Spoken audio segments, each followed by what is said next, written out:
આ પંચ મહાભૂતનો દેહ અને એમાંય સત્વગુણ, રજોગુણ અને તમોગુણ, આ મુખ્ય ત્રણ એમની પ્રકૃતિના ગુણ છે.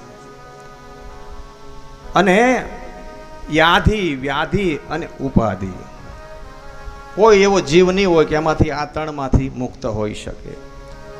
આદિ એટલે જેનો અભાવ છે, જેમની પાસે નથી એમનું દુઃખ. વ્યાધિ એટલે રોગ, રોગથી પીડાવું એને વ્યાધિ કહેવાય. અને ઉપાધિ બધું હોય છતાં પણ ચિંતા થાય, હોવાથી ઉપાધિ જાગે એને ઉપાધિ કહેવાય.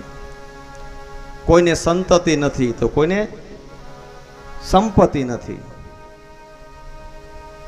અને કોઈને સન્મતિ નથી.